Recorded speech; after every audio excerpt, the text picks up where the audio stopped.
So I'll begin with a confession, which is simply that I haven't been able to prepare questions the way I normally would. I've just been actually full up working on a report that we're titling Beyond Climate Promises.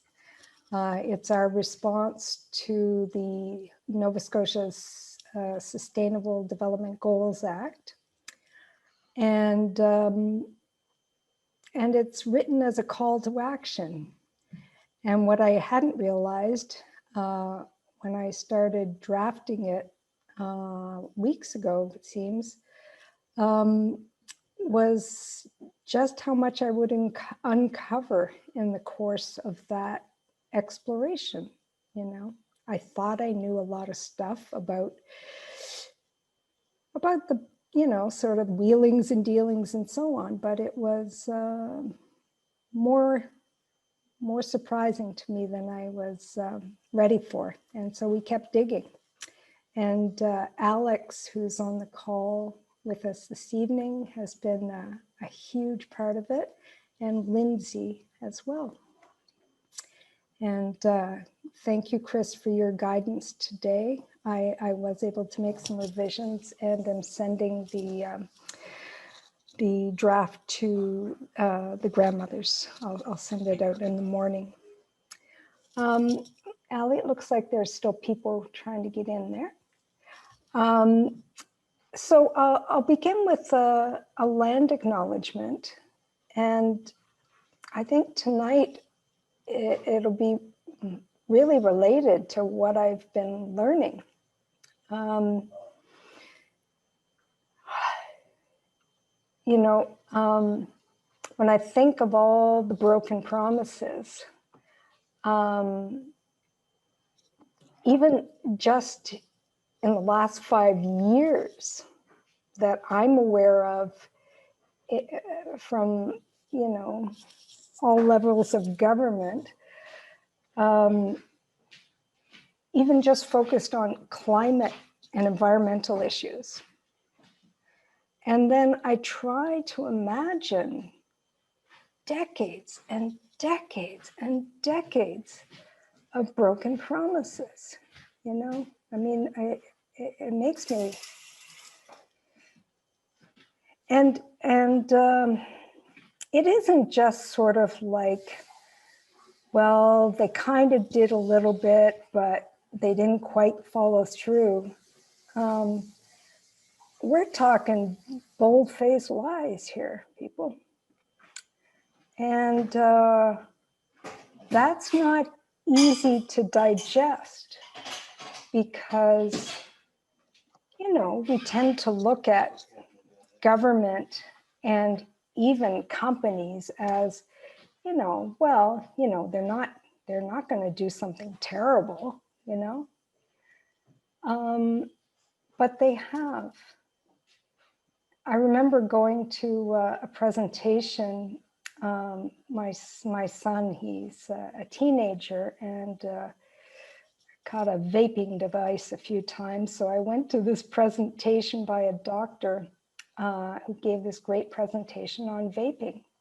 And part of his presentation was actually bringing up the ads from, you know, 30 and 40 years ago that showed a doctor with his stethoscope smoking a cigarette. It showed a mom with a baby on her hip smoking a cigarette. And what he was able to show was that not only, you know, was this like crazy, but the tobacco companies actually knew at the time. You know, it's documented. You know, and this doctor who's a respiratory pediatrician or something, you know, was concerned because he sees the kids coming in. Anyway, I know this is a bit of a digression, but when we're looking at the land, you know, today I was looking more closely at Crown land, so provincial Crown land. And I know in Unsettling Canada, it talks more about federal Crown land. But here's how Crown land, it works in Nova Scotia. And from what Arthur Manuel tells us, it's how it works nationally, federally.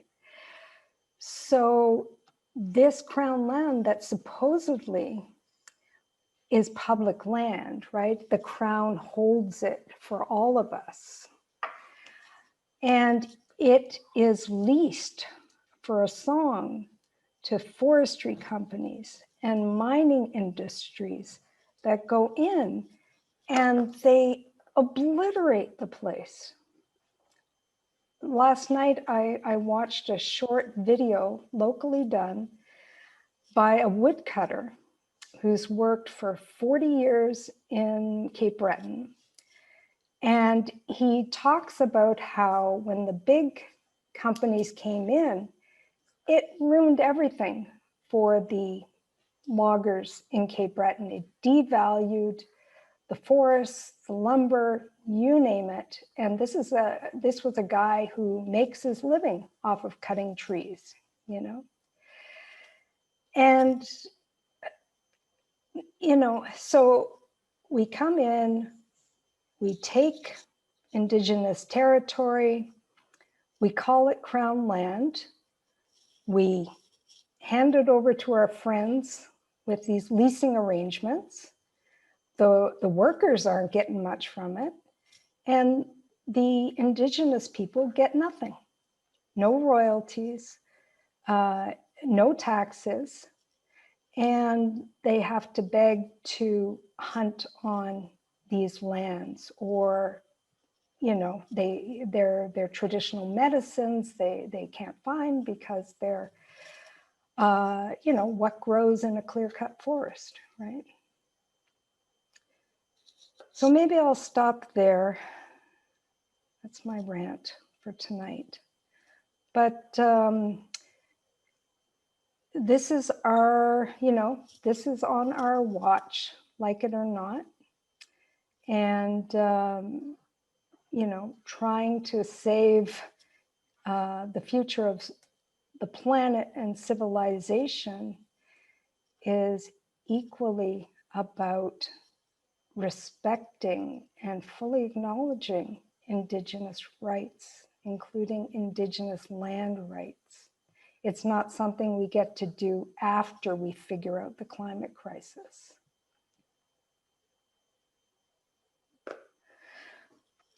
Okay. I might also say that like moving beyond acknowledging rights, we're in a stage that we are acknowledging rights, recognizing rights. That's its own politics in itself, the politics of recognition, but Yeah. moving beyond the acknowledgement of that and respecting those rights, restoring those rights, living up to those rights.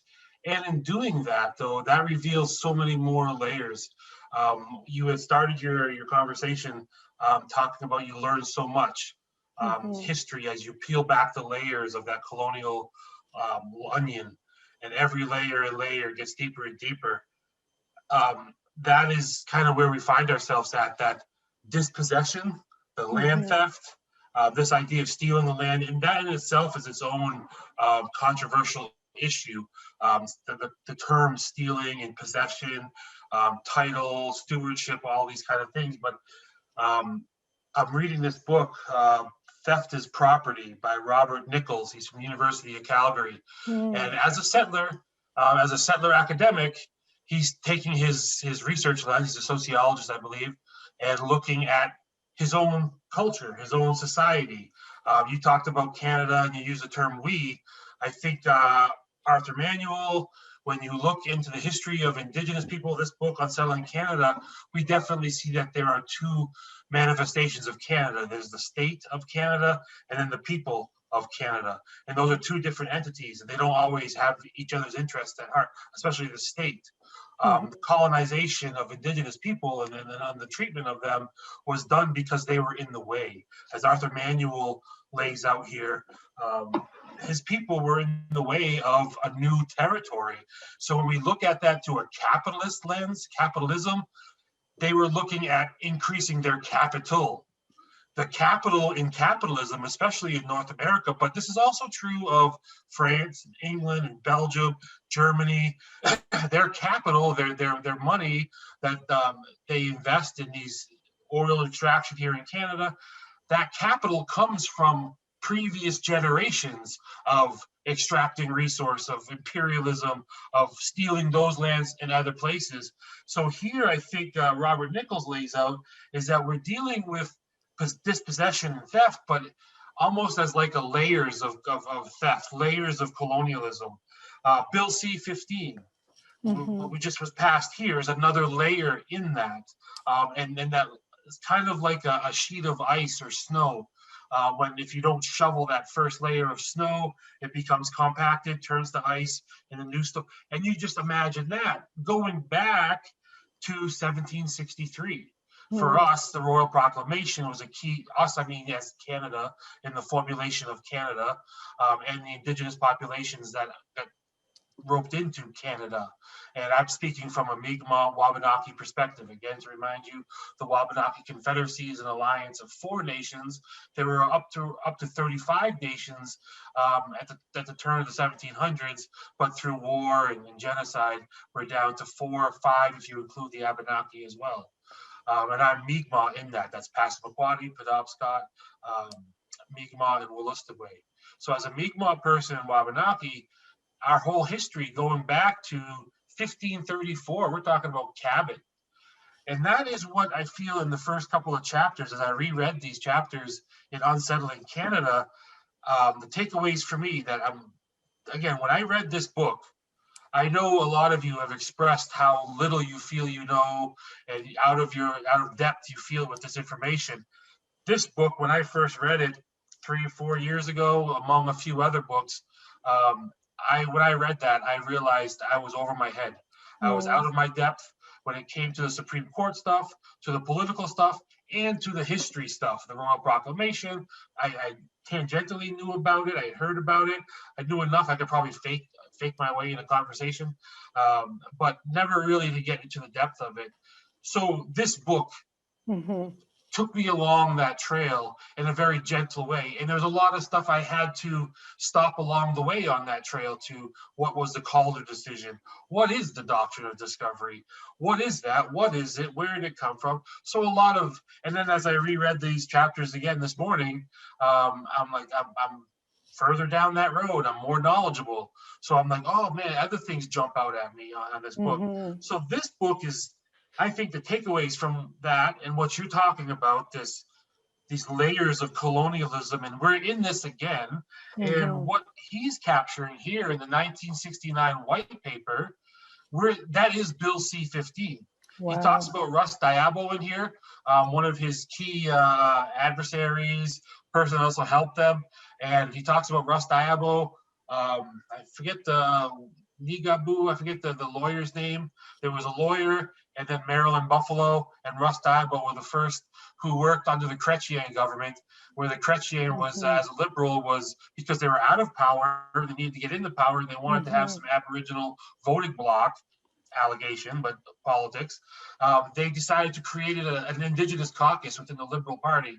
Russ Diabo and a few others were a part of that. He talks about it in here, but Diabo talks about it in his own work too. And so they got an inside look as to these politics of recognition and how they were going to recognize our title, but not really actually lay it or respect it. So they play that out. I think this is 1969, the white paper is another one of those shifts in colonialism, settler colonialism. That's a whole different argument. What is colonialism and settler colonialism for another day? But the idea that in 1969, the white paper was business as usual, and again, these are my personal opinions based on what I'm reading and learning, that it was almost as business as usual for Jean Chrétien, where we're going to create this big ado, invite Indigenous people, and we're going to have a big ceremony. But in the fine print of this, we're going to extinguish title to the land, so clearly surrender that title and those lands, and do that through policy, which they call a modern day treaty. Now, what was? I was just going to suggest. Okay, not everybody will know what the white paper is. So, do you mind just? Oh, okay. So, well, you should, because it was talked about in his book, but the white paper was a policy. It was Jean Chrétien's policy plan for Indigenous rights. And it was focusing on trying to extinguish Indigenous rights. Now, he framed it, and if you look at the language around that 1969 policy paper, was about creating equal citizenship. We don't want to have any unequal status in Canada. Everyone's going to have equal rights. There's a lot of tricks in there. Mm-hmm. There's a lot of stuff about the white paper. If you read Bill C-15 criticism that talks about that. The one thing that was a fly in the ointment in 1969 that I recognize is people like Arthur Manuel's father, George Manuel, Harold Cardinal. There's a handful of Indigenous people who, because the restrictions of the Indian Act were lessened, Indigenous folk were able to go to university, get a degree, become educated without being assaulted. So they were able to fight back.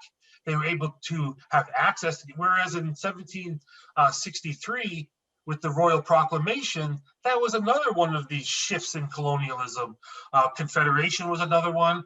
But at those moments in history, our people were really we didn't have Zoom. We didn't have access to what was going on in England, to the history of like forked tongue, or the history of those kind of broken promises, and the use of peace and friendship that even England used amongst the Irish and the Welsh and their own white people.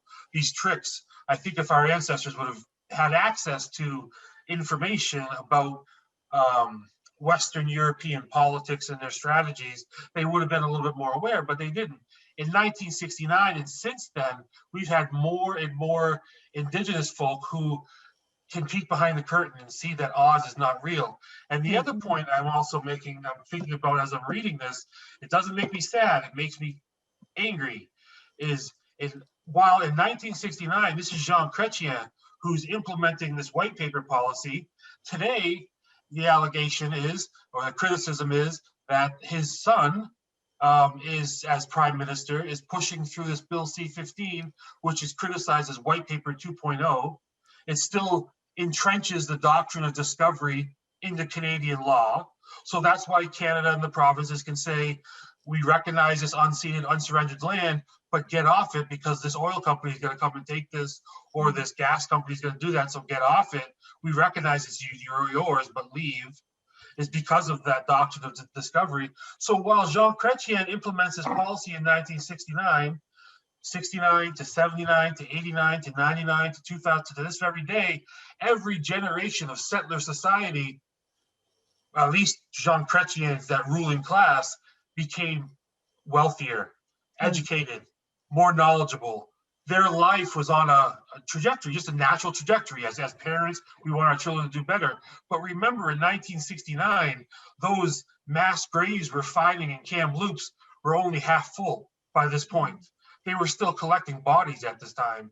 So while in 1969, while our leaders at that time, people like George Manuel and the ones who were in that National Indian Brotherhood in that time, who wrote a response to the white paper, there was the red paper, and the red paper is this, The Unjust Society, Harold Cardinal, republished recently, because there's a whole nother generation of, and I feel like I'm a part of that class, where I learned from those people in the 60s and the 70s and the 80s. I'm still learning from them, and we're picking up that mantle.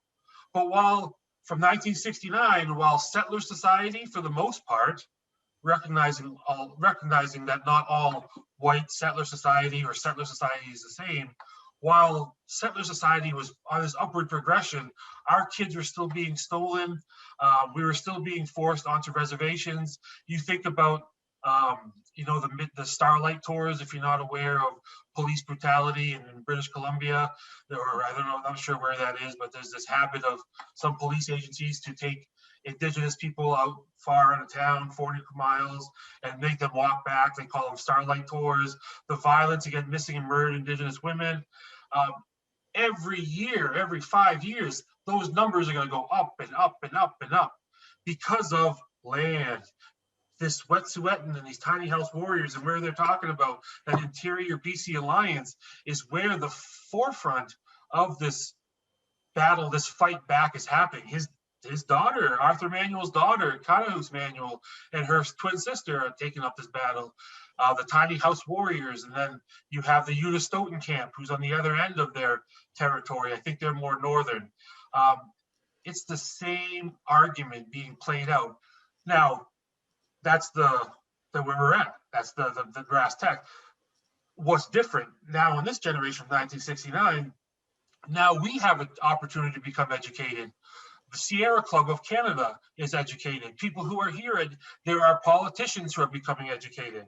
And what that only does, I find, Tinette is hitting on a point that I'm really at, is the deeper you go, you just uncover more levels of garbage, of control. So it's not so much now like that Canadian Canadian-born politicians are dictating this policy.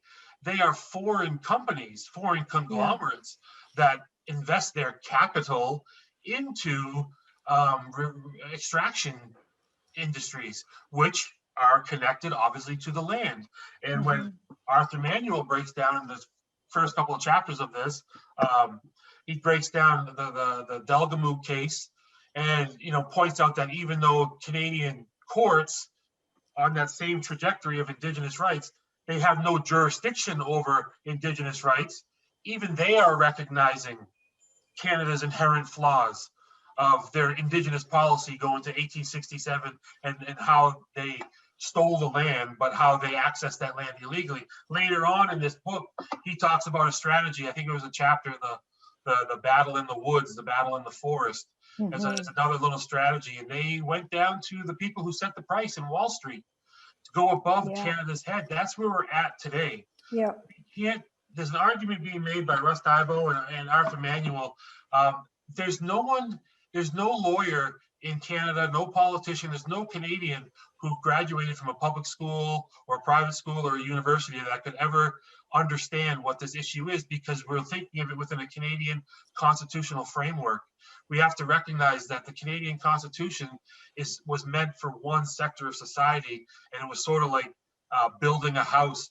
I think I want to end my little rant on that, is that when we think of Confederation in 1867, there are two parts of Confederation. Arthur Manuel is outlining how, so this is why they call it settler colonialism, because the descendants of colonists in 1867 in the colonies of Upper and Lower Canada and Quebec and Quebec, Nova Scotia, they chose to unite and confederate and become the Dominion of Canada. That was two things that happened there. The Doctrine of Discovery and all of that colonial capital of claiming lands through peace and friendship treaties, stealing lands, all of that gave these descendants, those founding fathers, the clout, the money, the power, the agency to go ahead and they were building on that old colonial capital and building a new settler designed colony that is Canada. So as they went west, those numbered treaties, what we're really looking at, that's Canada's imperialism. What they were confederating was their ancestors' colonialism, imperialism. So it's going on. And what we're in today, this is where I'm talking about peeling back the layers, is that's just Canada. Well, he's talking about in 1860s, 1870s, how their land was taken. Look at what's happening in the Congo with the Belgians in the Congo, with Germany, with the same countries, European countries in Africa and South America and Asia, same policies. Fast forward to today, we're in this green tech, again, another shift of this colonial shift. Things are happening and the ruling elites are responding to that in certain ways. So I encourage you to look at Abby Martin does a great, her program, Empire Files. She has her own website, but she's on YouTube as well. Abby Martin, Empire Files. She recently did one on Afghanistan. She's been doing ones on kind of highlighting. So when we look at NATO, the North Atlantic Treaty Organization, and modern organizations today, and where they are in Afghanistan. When I first started learning about that, I'm thinking it's about terrorism. I'm American. I grew up in the United States, so I was aware of that information through Bush and all of that kind of rhetoric. And Obama, I was excited about Obama ending the wars. He elected on the idea of pulling out of that war in Afghanistan, and so I was really actually opened my eyes to politics. And then Obama's approach, where I'm going to end the wars, and then 8 years after his presidency, we're in 7 more, or the United States is in 7 more wars. So when you really look at Afghanistan, it's about cobalt, copper, it's about resource minerals, and all the terrorism stuff. I imagine if we had TMZ or we had CNN in 1760s with all those wars, every single one of our ancestors would have been painted as a terrorist in the colonial times. So I encourage you to check out that Abby Martin on Afghanistan, and look into that. And then also look into the information that what's happening in Peru, Bolivia, Colombia. I can share some links from that. And I'm not saying look at just one leftist perspective, anti-war perspective. Look at all of the dialogue around Afghanistan and then look at Canada's role in. So NATO is kind of the allegation against NATO today. The North Atlantic Treaty Organization is sort of like that colonizing confederacy, and the United States is leading that as the head of the empire, is leading that post World War II. So follow that. It's all the same story that Arthur Manuel is painting out here, that Harold Cardinal's painting out here, that Cindy Blackstock is talking about today. It's globalism, it's a global economy, it's all of that. It's how we all kind of got wrapped up into this. And so when you, Tinette, start out the conversation tonight where you feel overwhelmed and you're learning so much more information about this, it's the deeper you go, the more you realize you can't even really call it colonialism. Imperialism is one of the best ways that I can describe it because it's so encompassing, but it happens everywhere. Oh, for sure. I think one of the things that, we will always be learning more, but for me, an important takeaway, which I've known for years, but, the more you find out, the more you realize, how bad it is, but is just how hidden things are kept from certain groups, right?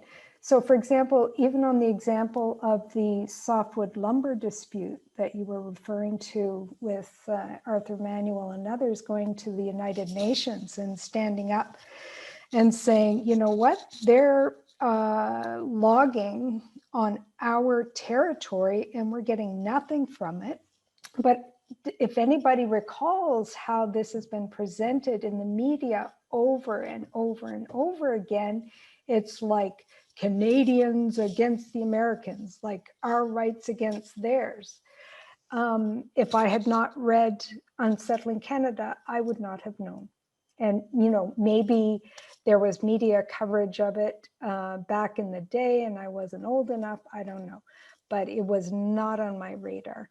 And, the stuff you're sharing with us this evening, nobody's going to learn about the white paper in school or the Delgum decision, and so I think as important as finding out all the facts is realizing that you have to do this digging because nobody on TV or in government is going to hand it to you on a silver platter. And it's getting harder and harder with neoliberalism. You kind of don't know who's in charge anymore. Some of these multinationals, they have the run of the place. So anyway, I was going to ask Chris if you would talk a little bit about and I'm going to struggle with the pronunciation, but the Delgumuk decision, because it's important. Yeah. So you point out I shared a link, a YouTube to an Abby Martin link there. That conversation was great. Giants, who runs the global economy. So eye-opening. Okay. And I Right. definitely, you know, again, bringing it back to the first meeting we had about our learning framework is about being a willing skeptic, and that Yeah. this information is daunting, overwhelming, depressing, you know, it just makes you feel all this kind of stuff. And again, that's where I kind of draw from mindfulness and ceremony and the idea of like, I have to detach. I'm very, you know, when you, especially when you look at the global stuff, Mm-hmm. and you recognize all that stuff, a lot of it's out of your hand, probably never going to change. So it's very daunting. Delgamo case he lays out in a couple of chapters in here, and that was that. So again, it's really important for me to recognize that that court case was brought by the traditional chief structures, and that's yeah, the traditional chief structures. So that is the ancestral longhouse governments that they had in place. It's a clan-based structure that they've had since time immemorial. When their ancestors met the first colonists in those territories, the first settlers, the explorers, they were negotiating from these traditional governance structures. They're very fortunate that their colonialism has been happening not that long, that they still have a lot of their language and culture and ceremony intact. So returning to it, like George Manuel talks about it, there's a lot of people who never spoke English, his parents, so they still have that. So these traditional people recognize, they know their truth, they know their history, they know their, like Tina was talking about, that we don't learn about these rights in history books or universities or anywhere, but these people knew. They brought this court case forward. They charged, I think they charged the oil company for going through leasing their land or whatever.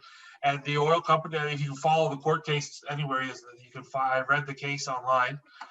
And the Supreme Court of Canada ruled in favor of the traditional chiefs, that their title was clearly existent since time, like they did time immemorial, because there is no start date for oral tradition. So this term of Delgamoog is the Delgamoog case.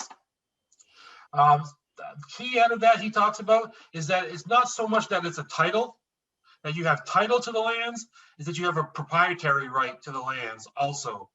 That is a key argument that is huge for me and for Wabanaki, because we have a similar position to these Interior Alliance community nations that Arthur Manuel's a part of. Their treaties, their documents, their co-living arrangements, their lease arrangements with the settlers were written prior to Canada. And when Confederation happened, it was just assumed that that land was going to be Canada. They didn't respect those people's rights. They didn't care about it. Maybe they did, I don't know. But in actions, they didn't, as we see today. But this Delgamoog case, the ruling of it, talks about that not only do Indigenous people have title, but they have a proprietary right going back to the beginning. So that means every log that was taken out, stumpage fee, $5, $8 a stump or whatever, that is property of Indigenous peoples. That money, when we talk about these lands, crown lands, the rhetoric is that they were put in trust for Indian populations for their future use. Well, this is what our future use was, is that we're going to live in those territories, hunt, live, and all that. But so for the $3 billion or $8 billion that's taken out of New Brunswick and Nova Scotia forests, technically that's our money. That's our schools. That's our long-term strategy. That's our long-term healing plan. Instead, we get 0.2% of the land to live on, which is mostly swamp. And we get 5% of, they frame our relationship to the land as like 5% annual allowable cut. When really, talking about forestry business, really we should be negotiating on what the provinces should be allowed. Now that has huge ramifications, especially if we partner up with private woodlot owners, which you were talking about prior. They're getting the shaft from industry as well. And the people that lease out this crown land at a song, especially in New Brunswick. Is Our Forest Really Ours? Is a great website. I forget the fellow's name that runs it. Is Our Forest Really Ours? And the private woodlot owners of New Brunswick have their own organization, and they're taking on Irving, really, who represents that industry here. So I think my argument to them is, if you support Indigenous reclaiming those rights, you know, Indigenous folk would have a more, our policies, our matriarchal Wabanaki policies around forest protection, regeneration, cutting, and that, they would have a lot more benefit for people who would be private woodlot owners. It basically would mean like reallocating how money is taken out of that. Right now, the forest is reaped, is wrong for every penny out of that. But back to the Delgamuukw case, that the has a proprietary right. That's huge. So that's how they started taking Canada on, or British Columbia. He lays it out. Because this court case ruled in their favor, they had some kind of legal evidence that they could bring to the financiers in Wall Street. I forget the name of the organization, but these are the ones that set the prices on the pulp, on the cost of pulp. And so they basically kind of were tattletaling on British Columbia and saying, look, their whole forestry industry is subsidized by stolen land. So and they're jacking the prices up on you. So, you know, they're highlighting another strategy in that. The challenge now that I'm so frustrated about is Bill C-15 and all of that proprietary rights and is predicated on the Supreme Court of Canada denouncing the Doctrine of Discovery and saying, Canada, where are your receipts? If you say you own this territory in the BC Alliance or anywhere in Canada, where are your receipts? So their receipts would be the treaties. So when you look at those treaties, it's going to be a nation by nation receipt. You're going to have a lot of receipts. So what do those receipts actually say? Not how you interpret them, not how the United Nations interpret them in 2007 through the United Nations Declaration on the Rights of Indigenous People, but what do they really mean? And so when they looked at it that way, it's very clear and easy because we're outside of the Canadian court structure. And that is a huge challenge because the Canadian court system at the highest level supported Indigenous rights. And the problem we're seeing now with the pipelines in British Columbia and the denial of those rights and CIRG, so if you all looked into that last week, CIRG, the Corporate Industry Response Group, I forget what the actual title is, but they're a sector of the RCMP that are specific for dealing with land terrorists or whatever they want to call these people. You know, they have to deal with all of that kind of garbage. And it's the oil and gas companies and these pipe companies that are going against their own Supreme Court of Canada. That's the thing that kills me when I found that out, is like you think, okay, well, you're going to go to the Supreme Court of Canada. Great. Awesome. That's the final word. That's the final word in Canada. We're a rule of Canada is a rule of law country, and the highest rule is from the Supreme Court of Canada. And boom, look what they said. But what are these they use policy. They create these crap little policies to go around them. Modern day treaty, Bill C-15, if you look into the fine print, how they talk about, it's not even the fine print, it's in the preamble. If you look in the preamble and how they talk about Doctrine of Discovery, you know, so this is something where, you know, as an Indigenous person, as a person of mixed ancestry, as a person with settler, I'm pissed off that we call ourselves a country, a democracy, and then not even Canadian companies, foreign companies can come in and not listen to our court system. So this is where I started, you know, looking to organizations like this organization that connect with settler peoples, because when we talk about reconciliation and decolonization, there are two sides to that. There's the Indigenous side, which when we talk about land back and reclaiming land and getting these crown lands back, those layers of colonialism I'm talking about, now Bill C-15 is layering on top Indian Act governments. All of the language and the policies that the Liberal government, since Trudeau has been elected, has been to lift up the Assembly of First Nations, which is a federally funded program. It's not a nation, it's an advocacy group. But they've, through policy, have been lifted up as the nation. When Canada talks about nation and nation negotiations, they've been lifting up the Assembly of First Nations as that nation. That's a very clear and easy crap move. I don't know what you want to call it, a violation of integrity or whatever. But that's very clear and easy to see. So when we start talking our argument is also expanded that now we need to have political reforms. When we look at the Declaration on the Rights of Indigenous People that Bill C-15 is meant to support or indoctrinate here in Canada, one of those key articles is the right of Indigenous people to recreate or rebuild or enhance or revitalize their traditional structures. The traditional structures that in BC, in British Columbia, that they use still. We have a lot of work here in our territories. Again, going back to the idea that, you know, we started dealing with colonialism and losing touch with our language and our culture in the mid 1700s. So we have another 150 years of colonial garbage, of layers of colonial layers to kind of go through. But when we start talking about reclaiming land, he talks about it in this book here, where we're not just talking about when we reclaim land, it's not about kicking off all the settlers or kicking them off as that fear that usually comes out. It's not that at all. You know, it's about reshaping our traditional relationship with the land and not replacing it with Indigenous Resource Company Incorporated. So we're also dealing with what you talked about on the settler side or the Canadian side, that you have this prime minister, the executive council, and all these layers of centralization of upward filters that you have to go through. If you want to have a change in your small community, you have to go through so many upward filters to kind of get that. That's settlers' job to take that on, to change that, whether it's proportional representation or whatever. But then that's also the task on our side as well, that myself, there's a few elders I'm taking the lead from and been working with, and we're trying to take on those. So this Bill C-15 is just recreating in policy these colonial relationships, but it's glossed over with a lot of money, promises of money for funding, and a lot of goodwill, a lot of, well, supposed goodwill, but good heart. But we're being lied to. So everyone's celebrating today. I don't know if they're like on the Indigenous side who are in favor of Bill C-15. For the numbered treaties, he talks about the James Bay Cree.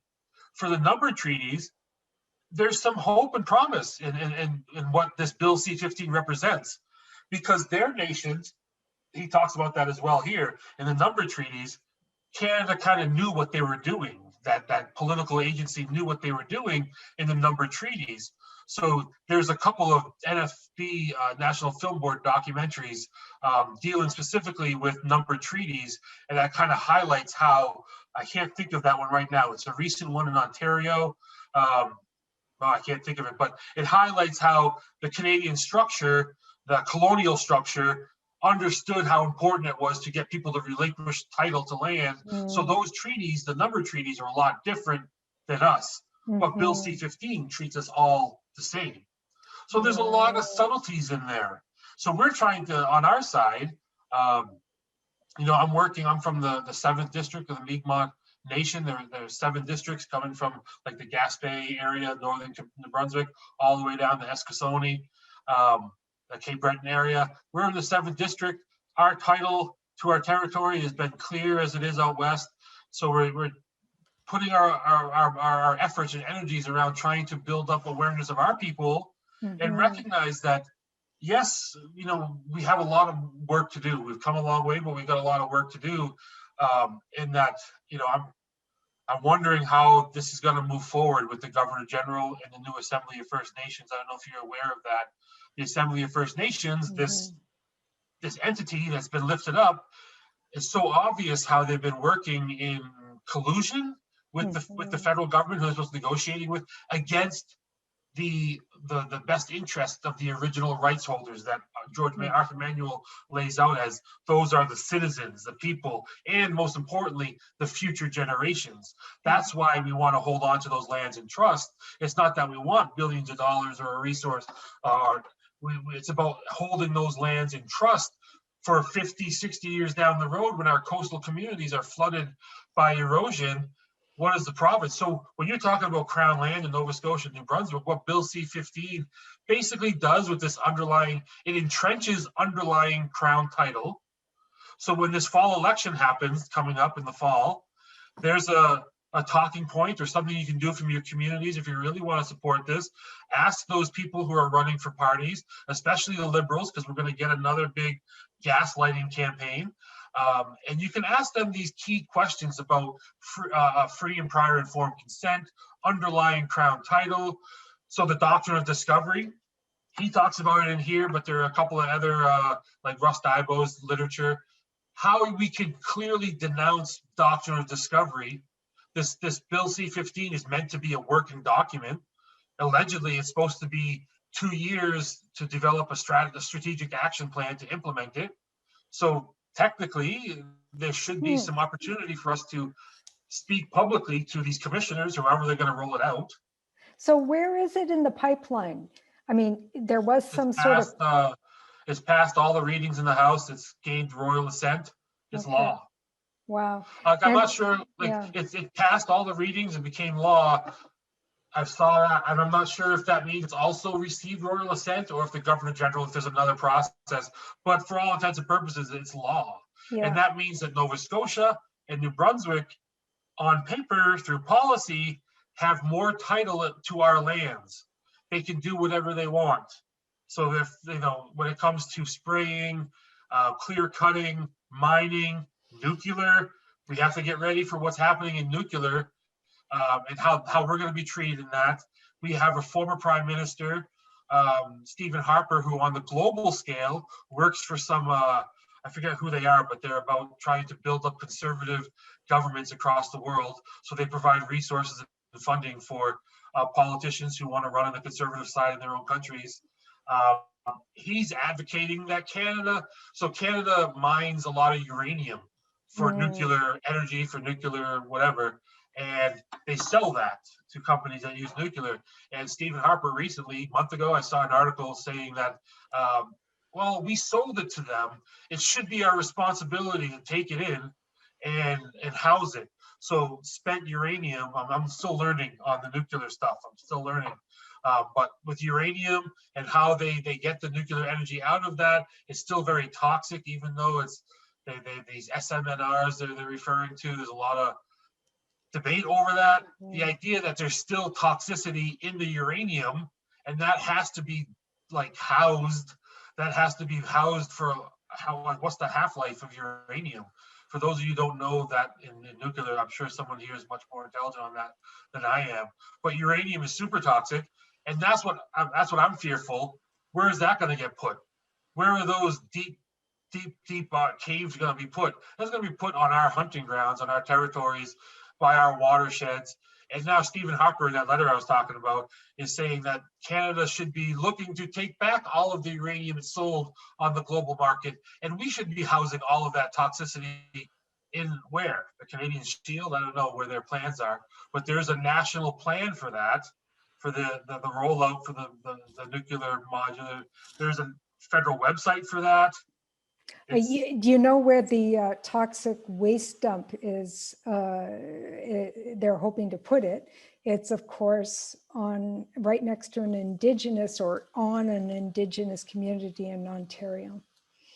And these are issues, I think, where to kind of refer to, I can't think of the fellow's name now. He's a Maori person doing research out there, same kind of language revitalization.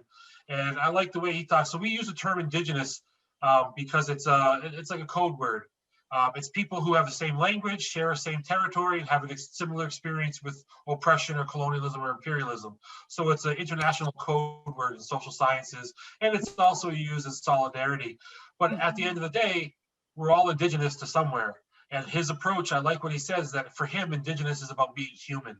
When we talk about nuclear energy, or we advocate for, did you see that gross fire in the Gulf of Mexico where that pipeline burst down there and the ocean's on fire? If you advocate for that kind of stuff, then you're not human, is his allegation. You're not, you don't recognize that we are the metals, minerals, and liquids of the earth, just like the waters and trees, and that, without them, we can't exist. So his allegation is that if you don't think that way, you're not human, in that biological sense.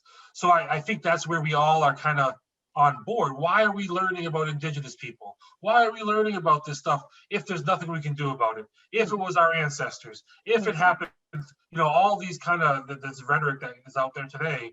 Well, it's still going on. It's still maybe they're not stealing children directly. RCMP busloads aren't filling up on reserves and stealing children like they did in the 50s, 60s, 70s. But it's still happening in a lot of other ways. They're still taking our future generations, indigenous, non-indigenous. When you're spraying glyphosate on the grounds and you look at that, it's so gross that they have the information that they call peer-reviewed evidence or evidence-based research, and it's researchers who are paid for by the companies that create the product.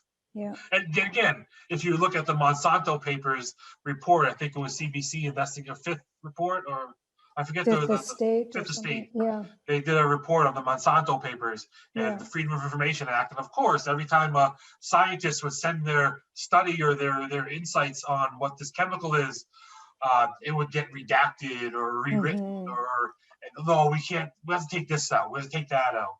Sure. And then on a global scale, I'm also like that. And then I learned about the Pentagon papers too in the United States. That's around Vietnam. I've been learning a lot about Vietnam as well, because I grew up in the United States in the 80s. And I have a family that were veterans of Vietnam, but in the United States, you're very pro-patriot, you're very pro-war, especially where I was from, very blue collar. If you spoke anything against war or not supporting our troops, you were ostracized.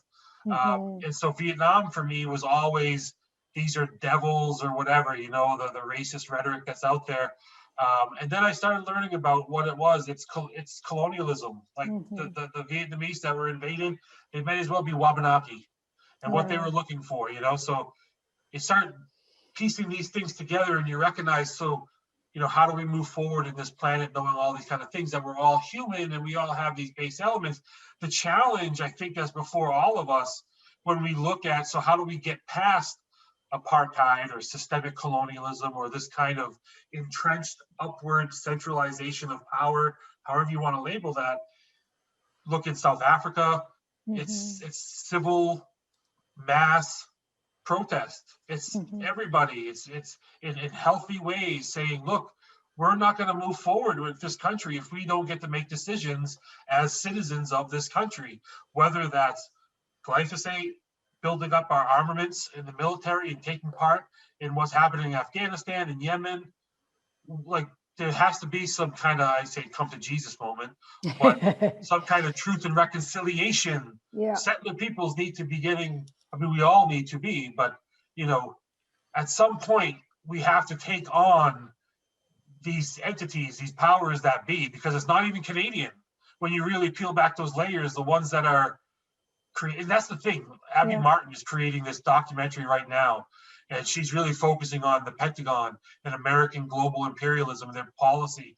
And in her research on that, I forget the numbers, but there's like 8 of these multinational conglomerate companies that are responsible for, like, I don't know the numbers, 70-80% of the CO2 in the world of this garbage, what you're talking about with that report you've been working on, the carbon footprint, that if we end war, if the Americans realign their global policy, their imperialist policies, and end this war machine, a lot of the health benefits around the environment, environmentalism and that. But that's, you look at what's happening in the United States, it's a global, it's an unbelievable issue. Yeah, and the thing is, it's, voting in a different leader isn't going to change things fundamentally. Obviously, getting Trump out of there was huge, and some good things are happening, but there's still a system, a structure in place that has to be You see, a small part of me says dealt with. We need more Trump, in the sense that he puts the ugly face on. Joe Biden is a mystery. He's hiding, but if you look at all the promises around minimum wage tip earners, healthcare, the border, there's still children in cages at the border. In fact, it's being built up. All of these promises that he was saying, look what Trump's doing. Look at this ugly policy this evil beast is doing. Hasn't changed it. Hasn't really done anything to change it. And Trump, yes, the things he says and does is gross and ugly, but he puts that ugly face on an ugly system. Now with Joe Biden gets sick, he retires. Kamala Harris puts a BIPOC female face on empire, which makes it even more difficult to critique, given, cancel culture ideology and things like that. But if you look at Kamala Harris's history in California, her policy, her political record around human interest issues, around workers' rights, around prisoners' rights, and things like that, her policies are not much different than some of the uglier conservatives that we may have not seen. So that's where, with Obama, you got some social programming, we got to feel good for some good things, but like that fine print or the stuff we didn't really see, we didn't know about. And so now people are knowing about it. And what happens? Internet shut down. Have you been on Twitter lately? It's those are the ones who are taking over that whole technology kind of thing. That's that new empire. Yeah. When people say there's this new, the reset and the great reset and all this, it's basically like new owners in the colonial empire or people vying for control of that capital. Sure, and they're buying up all the newspapers and media outlets and like creating Bill Gates. If you think of Bill Gates and that neoliberal rhetoric about Bill Gates wanting to bring medicine to third world countries and helping out impoverished people, Bill Gates is the largest landowner in the United States. They're buying up land, unbelievable. Are you serious? So what's he doing with it? He can get, what's going to happen next? Why are we eating all of these? I can't believe it's not beef burgers, because it's going to be a vegetable. Instead of industry corporate farming, it's replacing that with farm. Like those are the people like Abby Martin, Chris Hedges. I can't think of the journalists, investigative journalists. There's very few investigative journalists in the world, so I can't think of all of them. Off of there's a good handful. And they, like Chris Hedges, does a great job of breaking down what's happening globally and in the United States, because the United States is the head of the empire. Yeah. And that's why Canada is boosting up. Well, I mean, there's a lot of reasons why, I suppose, but if you look at Canada, why they're spending so much on their military and why that's important, it's directly connected. They say NATO, they say the United States. So when you look more into what NATO is and represents and how they have kind of that whole concept of regime, it's happening in Cuba right now. It's oh my God, it's happening in Colombia. They just had an election. It was a very close election. The person that kind of represents indigenous folk, working class people, farming people, he won narrowly. And the person that ran against him is this woman who was the daughter of the dictator in their country, who was the former dictator. And she has a lot of that, like we'd call it, like settler support, but that right-wing support, which is mostly concentrated in cities. These are the ones that own the capital in the northern territories. So it's the same kind of, we're going to see that kind of rhetoric where the Americans are going to find another reason to have some kind of intervention here, like they did in Iraq, in Afghanistan, Syria. Now, politically aside, now the Assad in Syria, these other people in these countries, there's allegations of them being dictators as well. But who's lost in the middle? It's the mothers, the fathers, the children, the people, those ones that get shot by, that get caught up in the casualties of war. Yeah. So it's, making ourselves aware of that. And then and nobody's going to spoon feed us the information. It's on us, And then how do you hold your politicians accountable for that? Like that would be interesting if we all could start talking about so Canada's involvement in NATO and specifically in different parts of the world where there are legitimately identified catastrophes, human war crimes happening. Yeah. What if all of us started saying, to our politicians, our local MPs, our MLAs at every level, and saying, look, stop doing this. I'm not going to vote for you unless you do this. I'm not going to vote for you unless you do that. Yeah. Like it happened in Fredericton with Jenica Atlin, regardless of what happened recently of that. But the fact that a Green Party won in this territory, a lot of my friends who are involved in politics recognize that as like a miracle, as a minor miracle. But that's, if Do you know the people who are involved with that Green Caucus here, that Green Party locally? That's footwork. That's, Mhm. a handful of volunteers, really, when you look Sure. at that over the course of, 10 years, Mhm. dedicating a lot of their energy to that. So imagine if we could have forums like this. I Yeah. know you're all sick of Zoom, but imagine if we could have forums like this at your place of work, in your Yeah. community. All of these kind of community watch programs or whatever, healthy water programs. What are Sure. they feeding our kids in school? What if we, like, that's an argument I bring up a lot of time to educators, to kind of show how controlled we are by politics. Imagine if we advocate as parents that our public schools have, they source their food, their cafeterias, from farms within a 50-kilometer radius, 25, Mhm. 50. Think of that in Atlantic Canada, how much Yeah. unused farming space there is out there. And think of the health and nutrition for our families. Think of the economic viability for farming, for the farming class, for the local delivery. Like, you think of all of that local economy that would help to build. Why aren't our public schools at every level, sourced that way? I want to jump in on this one too, because I, you know, I think we can initiate it ourselves too. And I want to give you an example. So I decided to invite a farmer who happens to be a fellow environmentalist to set up a vegetable stand every Saturday in my driveway. And it's turned into this lovely opportunity for neighbors to talk to one another and start talking about what it means to buy local. And yeah, this heat is kind of out of, kind of crazy, right? So I think part of the challenge for us is that, yes, we need to hold our politicians to account, and don't settle for promises. Please look at what people have actually done. That's the next step, is doing training. Yeah, but I also want to just say that I think we have to kind of settle into our own power. It's like, if we keep looking to the school principal or the municipal councillor or somebody else to fix it, we're going to be 6 feet under, you know?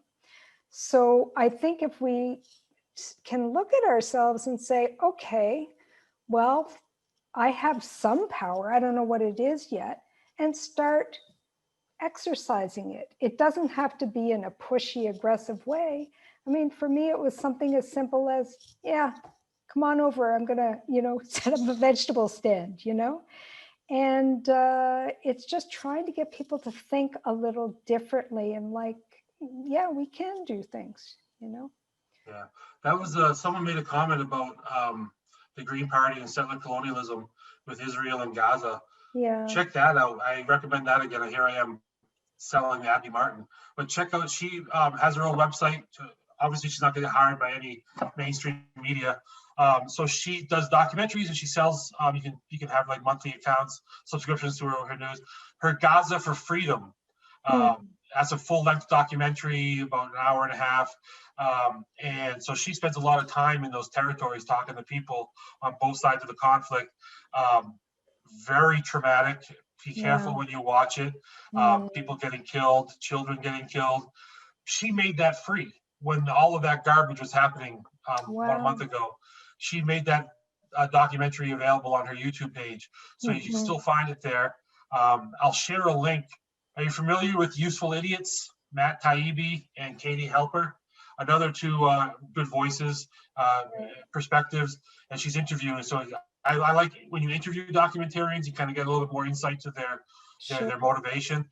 And so that whole story behind Gaza and Mhm. how that kind of went down, even like you're thinking that's in the late 40s and the 50s. And I keep bringing it back to Canada. Like we think like in the 50s, why didn't my ancestors then fight back? Imagine if a politician coming in and telling you have to stay on the reserve, you can't leave the reserve without a pass. All of these we're going to steal your children and take them to residential school. As a kid, when I learned about these, I'm thinking like, no way, man, I would fight and be that macho kind of dude. And you don't realize that kind of pressure that is in the 50s, when we're seeing children being stolen here in Canada, and we look globally of what was happening to similar cultures, similarly oppressed peoples who were occupying territory that people wanted, or oil fields that people wanted, and how they were treated, not just in Gaza, but Africa, South America. You know, you're talking about mass extent, even in like Balkans, even in these like Western European places where there was a lot of fascism and dictators. You know, you talk about mass murdering of whole cultures of people. It was like a global culture almost. You know, there's so much of Gaza for Freedom opened my eyes to what was happening, like especially around like what World War II was really about, why the Americans got involved in World War II, and then the fallout of World War II, like why the United Nations was created, how that's connected to globalism, which is really colonialism and imperialism, like what the English did in the 1600s, 1700s. It's basically what they've been doing since 1900. It's just has different titles. Imperialism, foreign policy. It's all about taking what you want. We're still stuck in these kind of. It actually goes back to Roman. If you look at the rhetoric or the language that the English and the French colonizers used in the 1500s, 1600s, that goes back to Machiavelli and the Prince, and it goes back to the journals of Caesar when he conquered the tribes of Europe. So we're really dealing with like refined policies over generations that were applied by Romans like 2,000, 3,000 years ago. I want to circle back to one point about the mass graves and the scoop and residential schools. Following, in some of the interviews that I listened to following these discoveries, one person pointed out that there are more Indigenous children taken today in Canada through foster care than ever were with the Scoop or the residential schools. Yep. That's called the Millennial Scoop. There's a lot of research out there. There's a lot of literature out there. Cindy Blackstock talks a lot about that.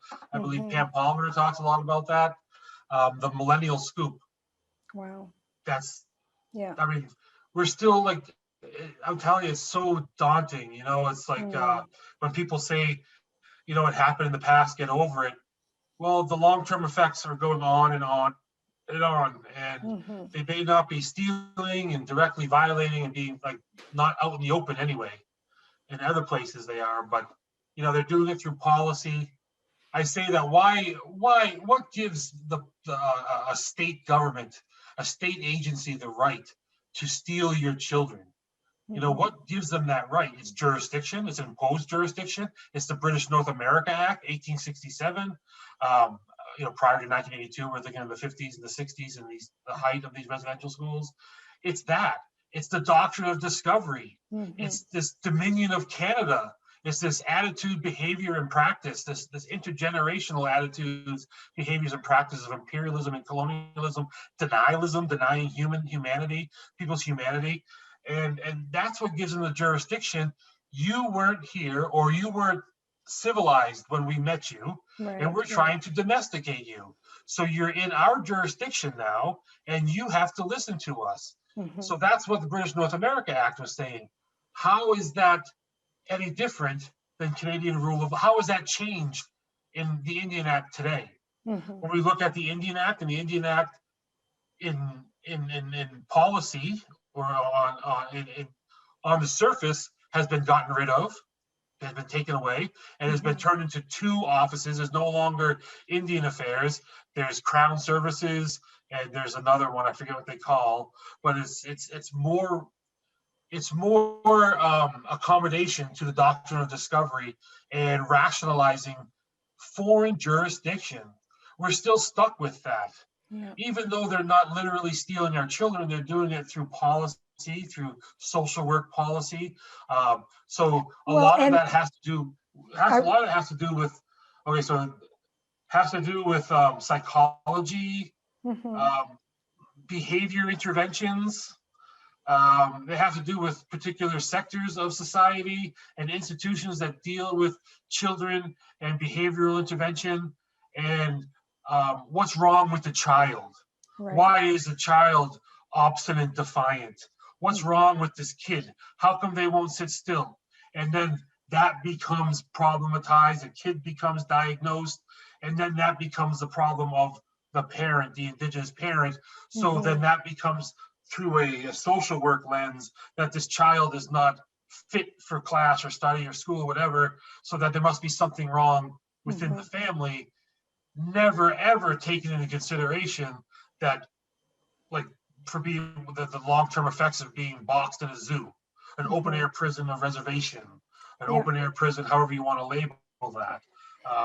That's the long-term effects. We never really think of that. I'm always not arguing, but having interesting conversations with cognitive behavioral therapists. Oh, yeah. Freud, who's the other fella? Freud and Jung. Mommy, I love my Well, mommy. Yeah. Jung wouldn't be that variety. But the idea that a lot, so if you like, okay, these are more critiques that are not my own that I pick up from like Frantz Fanon and other sociologists.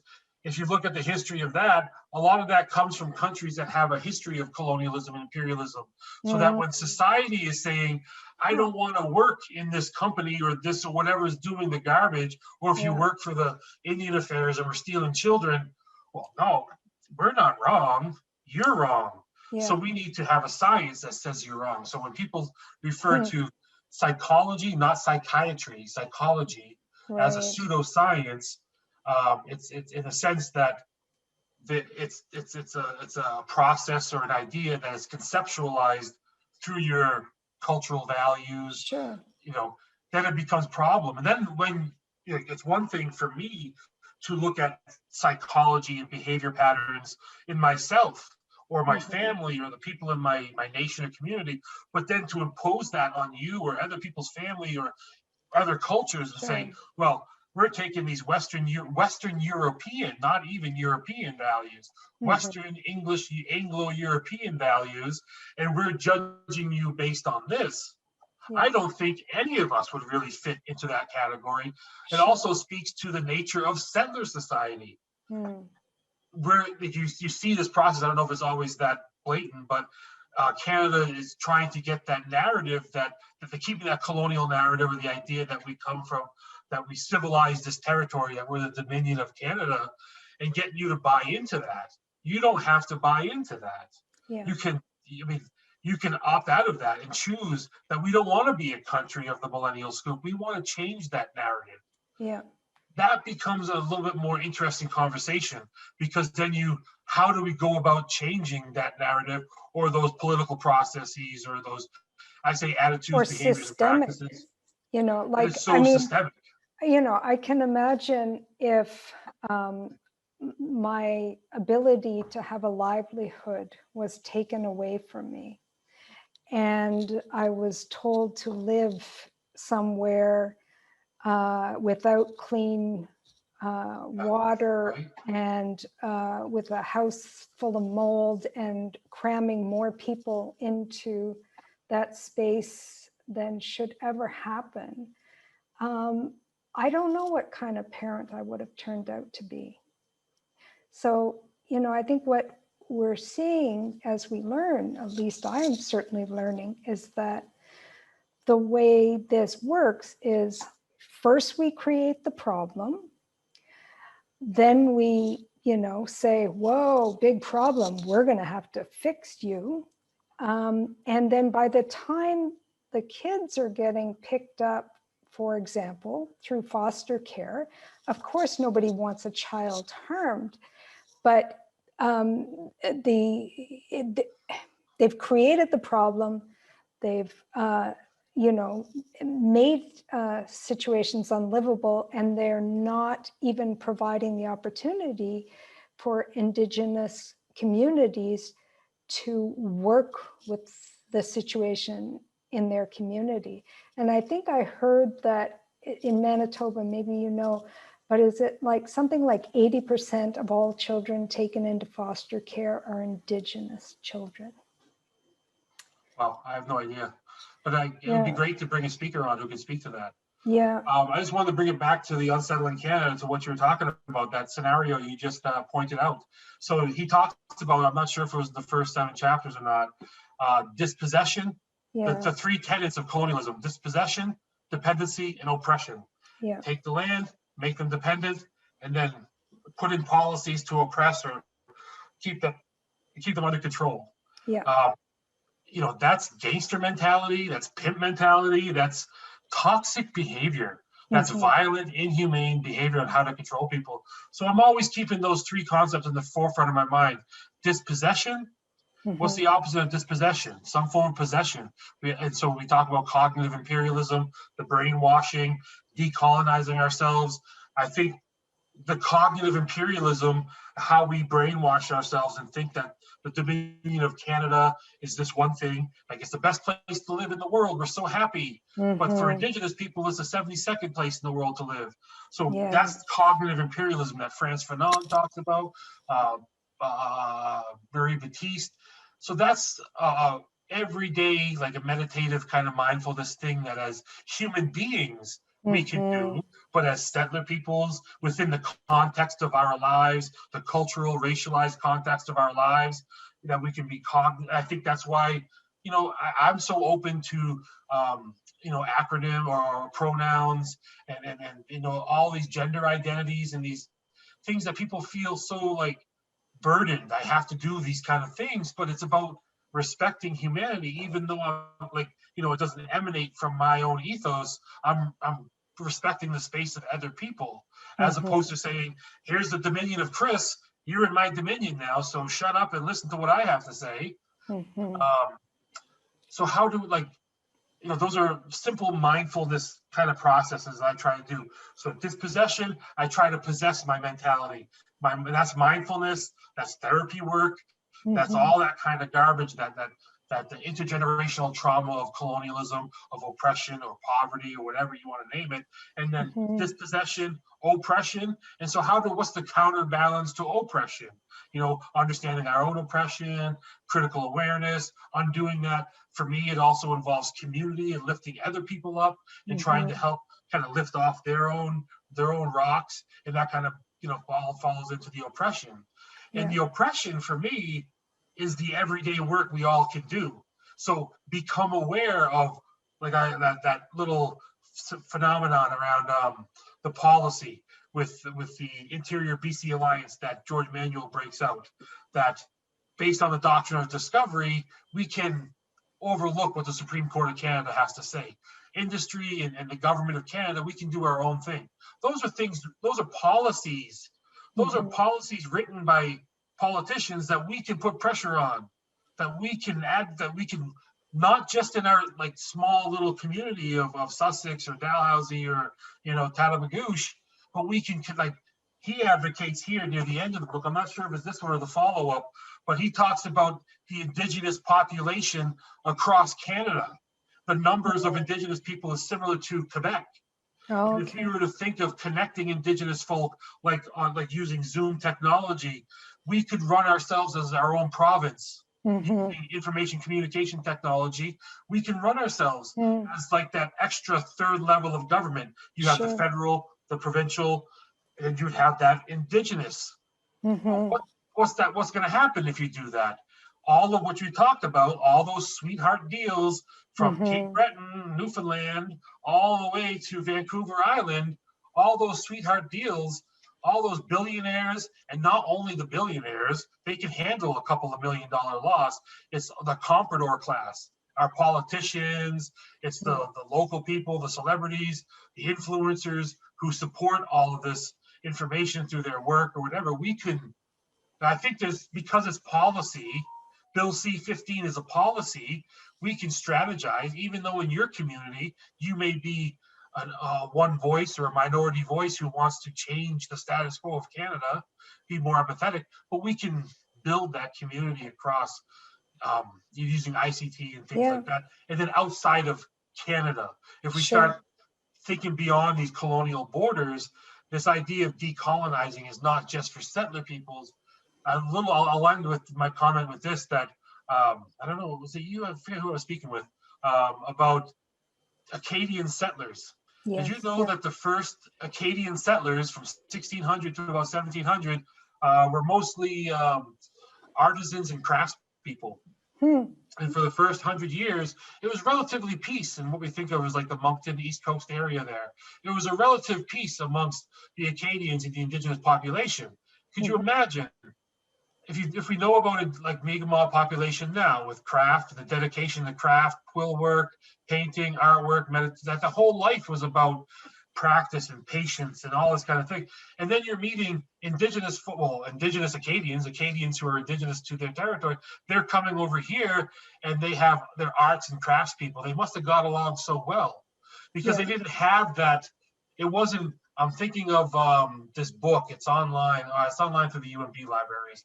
Um, the Conquest of Acadia, I believe, is the book. It's written Hmm. by about 3 or 4 Atlantic Canadian historians, and one of the comments that they reference from the historical record is the local Acadians, when the British kind of took over in 1712, they recognized that old world was coming to the new world. They used that comment Hmm. that the old world politics, hierarchy, monarchy was coming to this new reality that they were creating. And it was the industrialists, the politicians, the people who saw the land and saw it as money, as Right. wealth.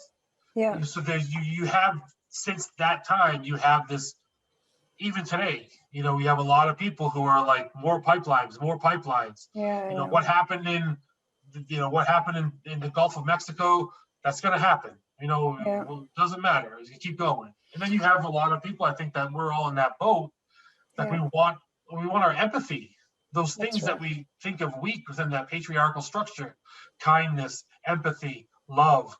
Those are weaknesses within the patriarchal structure. They make you Yeah. weak and not an effective capitalist or not an effective politician.